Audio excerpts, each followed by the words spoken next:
The American poet June Jordan once said, "Poetry is a political act because it involves telling the truth."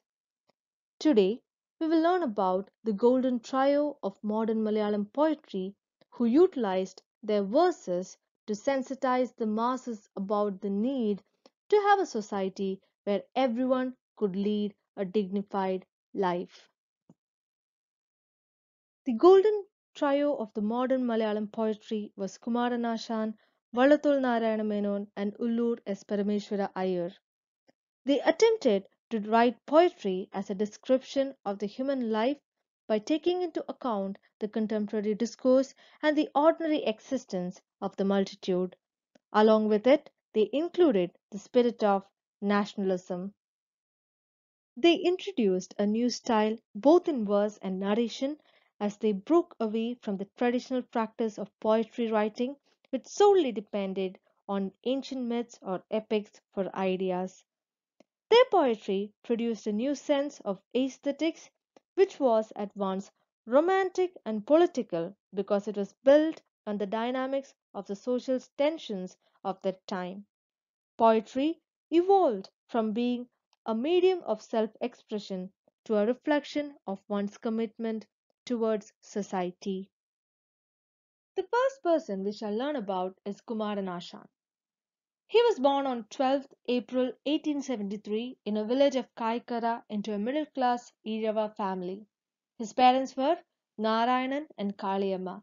His basic education was in a local school and he learned Sanskrit from Kochuraman Vaidyar. Later, he received his education from Mannamburam Govindan Ashan.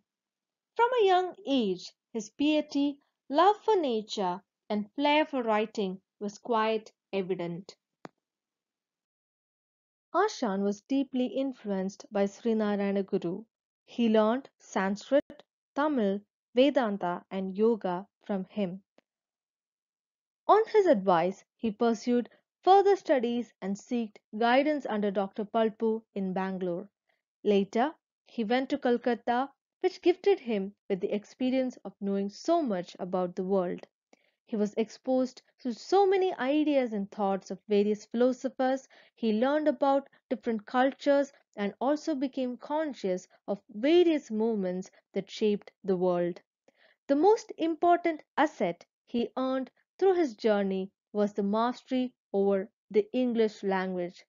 He became so competent in the language and widely read its literature. In 1900, he returned to Aravipuram. In 1903, the SNDP Yoga was founded and he became its secretary and entered the public domain as a leader. He was a man of social consciousness and was well aware of the practices of untouchability and unapproachability which was prevalent in the society of that time. Along with Kochugundan Chanar, Kumaran Asan sought to find a legislative solution to these problems and ultimately aimed to eradicate this system from the society.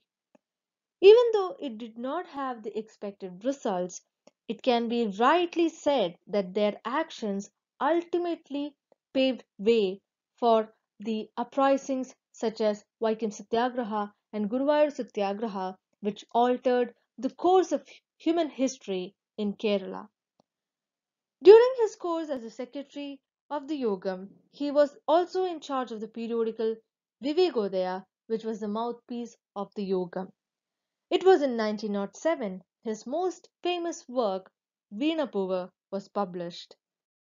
He joined the Srimulam Praja Sabha in 1913 and was nominated to the Travancore Assembly in 1919. The miniature epic Nalini was published in 1911 and Leela in 1913. Chindavishya Sita was published in 1919, Duravastha Chandala Bhikshagi in 1922. Unfortunately, he was drowned in a boat accident in 1924. He embodied the spirit of Renaissance in his works. He mirrored the ignominious existence of the outcasts and portrayed their life as it is in his verses. His writings showcased his disapproval of these practices and was a rebellion against the set standards and opposed the norms which ruled the society. His knowledge of the English language influenced his poetic style as well. He employed the ideology of humanism and the Western style together in his writings and documented the society in a picturesque manner. His remarks on the society made the hollowness of the caste divisions evident. To conclude, his poetry had a spiritual dimension to it, which sounded full of compassion and love. His poetic rendering was a symbol of his allegiance towards the marginalized for their upliftment. The next poet we are going to know about is Vallathol Menon. He was a contemporary of Ashan and Ulur. Vallathol exhibited a sort of hindrance to free himself from the clutches of tradition initially, but later, inspired by Gandhiji, he also imbibed the spirit of nationalism into his works. His most noted work is Ende Gurunathan. It was a tribute to Gandhiji as he viewed Gandhiji as an embodiment of the nationalist spirit. His other famous works are Bandhanasthanaya Aniruddhan, Chitrayogam, Urutoni Yatra, and so on. His most famous work is the multi-volume Sahitya Manjari. Other major themes of his poems were the evil practice of the caste system and the hardships endured by the people of lower castes. Now we'll look into the last person of the golden trio, Ulur Esparmeshwara Iyer. He was a scholar known for his erudition and technical skillfulness. He was neoclassical in style, which means he looked up to the prominent predecessors and followed them. His most famous works include the epic Uma Keralam, which describes Kerala. His other works are Karnabhushanam, Bhakti Deepika, and Kiranavalli. He was a poet who was unable to liberate himself from the bondage of the tradition, yet found the balance between tradition and modernism. Prema Sangeetham was another famous work by Ulur Esparmeshwara Iyer. It was the translations of Raja Ravivarma's works and Kalidasa's plays. Kerala Pananiyam was another pioneering work by him on the grammar and structure of the Malayalam language. Despite being introduced to the English literature, style, and culture, he thoroughly rooted himself in the Arsha heritage. Yet, by the later half of his career, the influences became evident as his style began to become simpler.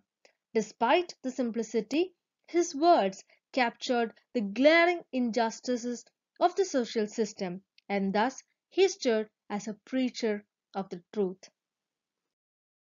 To conclude in general, the Golden Trio was the new phase of writing in Kerala. It was a time when the land witnessed a turbulence of change. They did not altogether reject their past, nor were they blind imitators of the West.